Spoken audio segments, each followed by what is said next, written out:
listener production. Hello, Chris Speary with you, and welcome to The Briefing, our first episode back. We had a bunch of pre-records for you, and thank you to the Listener Newsroom for carrying the headlines in that time. But of course, we are a few days into the new year, which means resolutions are flying around about self-improvement, career moves, and of course, your love life. So to really get better at dating, you have to really first ask yourself, what am I doing this for? Is it for myself? Is it because people think I should be in a relationship? Is it because I think I should be in a relationship even if I don't want to be in one? So really clear coding your intentions for yourself before you then put it out into the world. That deep dive, which I'm sure my grandmother and mother will love to hear this morning, is coming up in the second half of this episode. It is all about the trends shaping the dating world in 2026. But for headlines today, we are not joined by Sasha Barbagat, who is enjoying one more week of annual leave. We are joined by Helen Smith. It's Monday, January the 5th. Morning, Chris. Starting overseas, where Venezuela's President Nicolas Maduro has spent his first night behind bars in New York after he was captured in dramatic scenes by US forces over the weekend.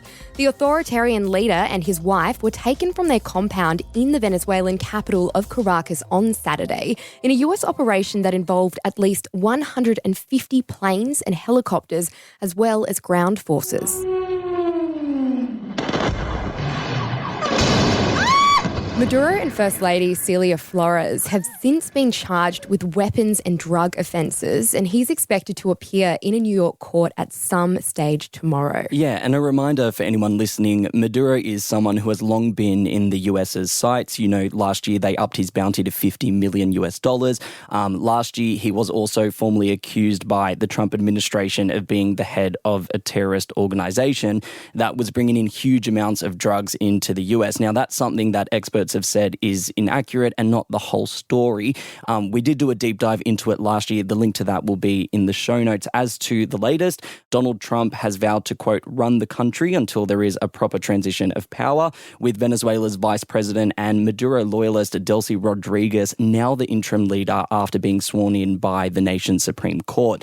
A big question that was floating around when all of this was unfolding was to the role of the country's opposition leader and Nobel Prize winner Maria Corina Machado. She still remains in hiding, but this is what Trump had to say as to her prospective role. I think it would be very tough for her to be the leader. She doesn't have the support within or the respect within the country. She's a very nice woman, but she doesn't have the respect. Now, it's expected the UN will hold an emergency meeting in the coming days over all of this, with Secretary General Antonio Guterres saying the US's actions set a dangerous precedent.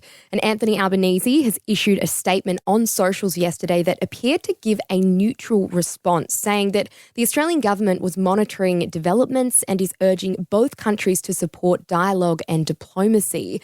Meantime, the coalition says it welcomes Maduro's capture and the proceedings he's set to face in New York. Yeah, which is something that's quite common in the way that people are reacting to this. There are mixed reactions to this, you know, in Venezuela and even here in Australia. You know, the Venezuelan Australian community themselves, we saw more than 200 people yesterday gather outside Sydney's town hall, and they were carrying Venezuelan flags and signs. Some of them were welcoming the fact that Maduro, this authoritarian leader who's, you know, been behind some pretty awful things, they're welcoming the fact that he's been captured and that he's not leading their country, whereas other people were coming out to condemn the US's involvement here. And, you know, there were planned hands-off Venezuela snap protests across major cities yesterday, including in Sydney, Melbourne, Brisbane, Adelaide, Canberra, and some are planned today in Perth. Back home now, there are growing calls for the Prime Minister to establish a royal commission into anti-Semitism, radicalisation and the Bondi terror attack, with more than 60 Australian sports stars publishing an open letter over the weekend. Star athletes including former Olympic swimmers Dawn Fraser and Ian Thorpe, canoeist Jess Fox and former tennis player Leighton Hewitt said the attack, in which 15 people were killed, was a, quote, national crisis and it demands a national response, with Olympic gold medalist and former hockey roux Nova Peris having this to say. A Royal Commission is not about blame. It is about truth, It exists to establish the facts. The letter also went on to say that as sporting leaders, we understand that leadership matters, especially when values are tested, with the athletes calling on the Prime Minister and the Australian government to show decisive national leadership by confronting extremism and terrorism in all of its forms without fear or hesitation. It comes just over 3 weeks after the Bondi terror attack, and it's the latest public appeal to the Albanese government, which has resisted calls for a federal royal commission, including those from victims' families, as well as another open letter from more than 120 business leaders and public figures who called for a national inquiry. But the PM has argued it would take too long and be too wide-ranging, and instead has opted for a review of intelligence and law enforcement agencies. However, the New South Wales government has announced plans to run a state-based royal commission into the attack. Meantime, Bondi hero Ahmed Al-Ahmed was met with a standing ovation from a sold-out SCG crowd at the start of the final test of the Ashes series over the weekend. Yeah. The Syrian-born father of 2 helped disarm one of the 2 gunmen during the Bondi terror attack, and he took part in the tributes made to the victims and some first responders. Yeah, and he was also joined by 14-year-old Haya Dadon, who was shot in the leg as she shielded 2 young children from gunfire, and she walked onto the field in crutches. And like you said, Helen, they were met by this standing ovation, and the footage is just absolutely beautiful. We'll pop a link to that on our broadcast channel Behind the Briefing at The Briefing Podcast on Instagram. Millions of Aussies are being told to brace for the first major heatwave of the year, with severe weather warnings in place across large parts of the country this week. Temperatures are forecast to hit 40 degrees in at least 4 states, which include New South Wales, Victoria, South Australia and Western Australia. Yeah, and of course this heatwave hits the second we're back at work full-time, Helen. Of course we get some heat and some summer temps. Look, the Bureau of Meteorology has also issued warnings for parts of Tasmania and the ACT as well, which are expected to remain until Wednesday as a scorching hot air mass makes its way across the country. The bombs warning those most vulnerable to the heatwave are older Australians, babies, children, pregnant and breastfeeding women, and people with medical conditions. Now, forecasts suggest that temperatures could reach as high as 45 to 48 degrees in some parts of the country, with Adelaide and Melbourne potentially hitting 41 and 40 degrees this week. However, amongst the heatwave, there are also more wet weather forecasts for Queensland, with flood warnings issued for large parts of the Sunshine State as post-monsoonal wet weather continues to hit areas. Yeah, and while I did lightly celebrate the fact that we're getting some heat, there are some warnings from authorities to exercise caution and reasonable caution while in the water. New South Wales has recorded its 5th drowning this year, and we did do a deep dive covering drownings over the summer break, and we'll pop a link to that as well in the show notes. And here's a line I know Helen's gonna love. Hot off his Battle of the Sexes win against world number 1 Aryna Sabalenka, Nick Kyrgios is continuing his winning streak, this time with doubles partner Thanasi Kokkinakis back on home soil. What a way to win it! Kokkinakis, Kyrgios. Special K's the sequel. The boys are back in town. Yes, the Special K's claimed victory last night during the Brisbane International, fighting back after losing the first set to defeat fellow Aussie Matt Ebden and American Rajiv Ram. Now, here's Kokkinakis after the match, speaking about his return to tennis after missing a year due to injury. I underwent a surgery a year ago, so with no guarantees I'll be back playing. So it's been a long year, a challenging one. A lot of times where, I thought the game was probably done for me. So I've chipped away at it. Thank you to my team. I'm about to tear up. We love to hear it. Now, the boys did win the Australian Open doubles titles back in 2022, and the Australian Open kicks off next week. We know that Kokkinakis is in. He'll be competing in the singles, and we know that Nick Kyrgios is having a crack to earn a wild card spot for the Open. Helen, big tennis fan, are you excited? Have you booked your tickets to see a wild card entrant, perhaps? I am so excited. I am going with my mum. I love the Australian Open. I love the tennis. Look, I'd be excited if he gets in as a wild card. I'm not going to complain there. It brings a lot of drama, brings a lot of fun to the sport. But speaking of Kokkinakis, I have a little fun fact for you. I know you'll like this, Chris. I did go to school with him. Oh, did you? I forget the Adelaide connection. Yes, so big news for Adelaide, big news for Australian tennis. We'll keep our eye on it. I know you will. We'll keep you updated if there's anything to update. Yes, and speaking of big news, we have a huge deep dive coming up for you next. It's Helen Smith's deep dive, looking into the dating trends that are set to define 2026. Stick around, that deep dive is coming up for us next.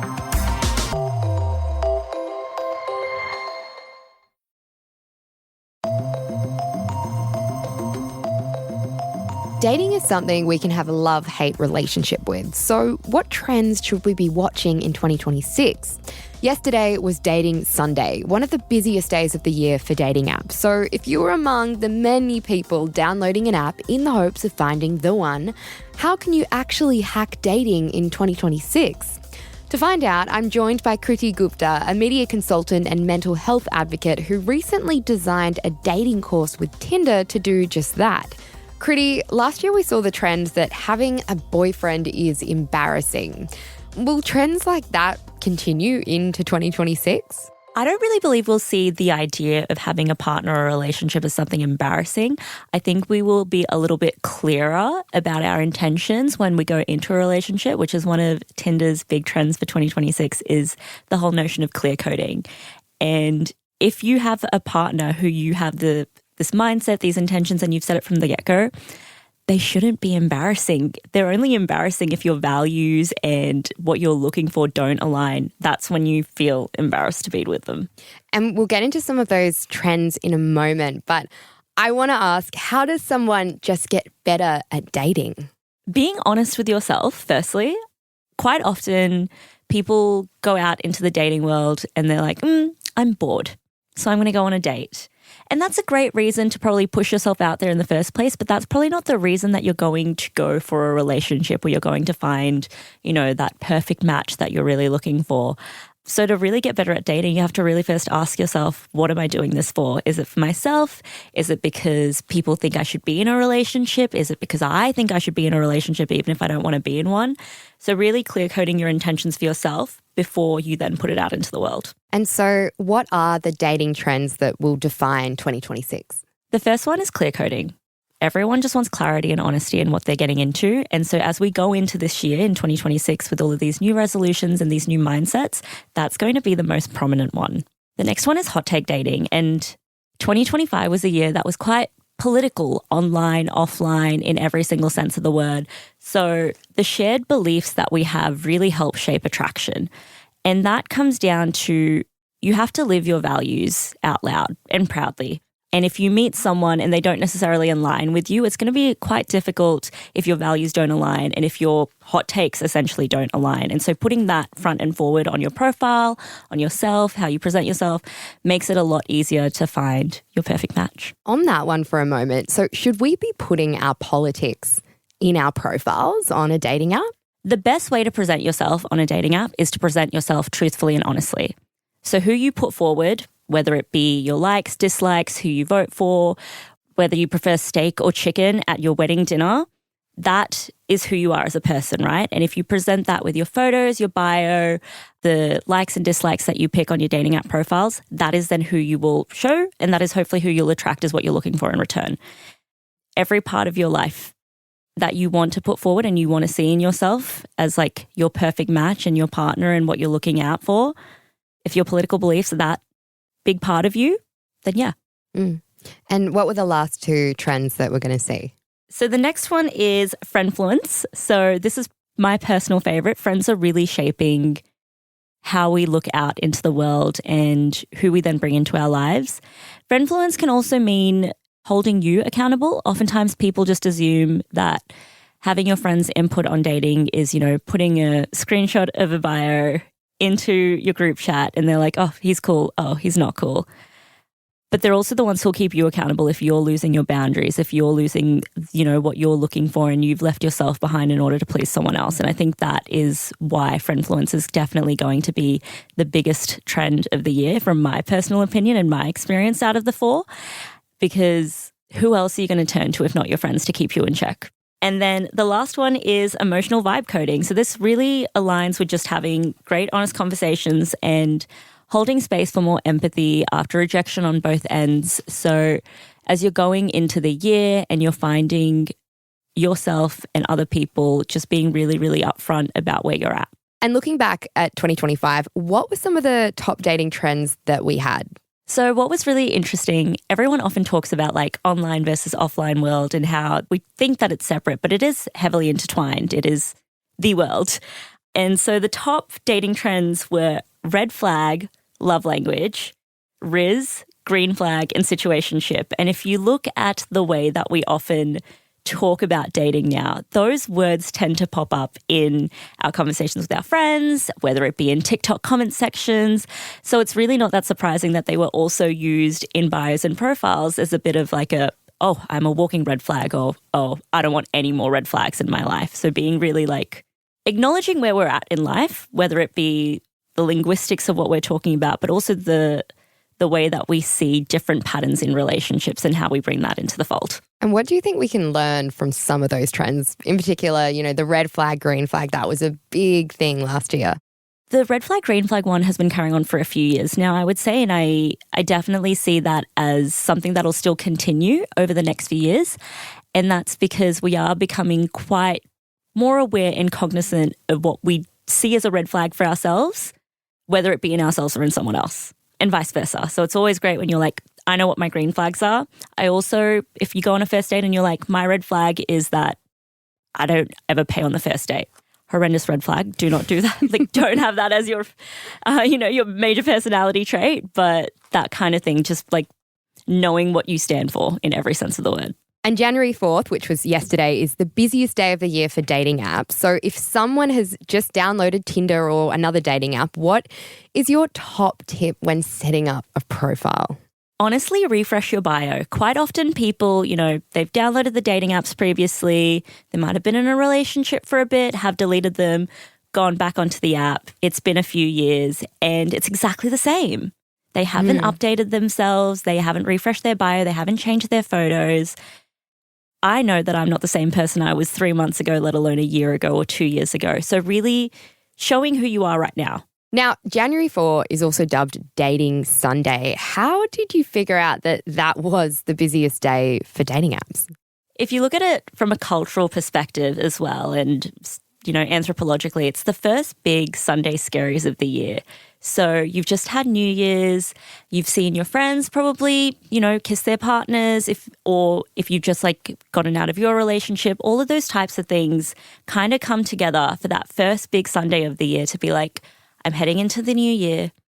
I've got my resolutions. One of them is to be a bit wiser about my love life. And what are some of the things that work and just completely don't work on a dating app? I mean, don't use AI-generated photos. You're going to be flagged straight away. You have selfie verification and such on Tinder, so it's really, really important to put your best face forward, which is your face. So that's definitely one of the best ways to start. But show your vibe. Like, make sure you show your interests, whether it be traveling, food, tattoos, which climbed up in rankings in 2025, which is really interesting to see.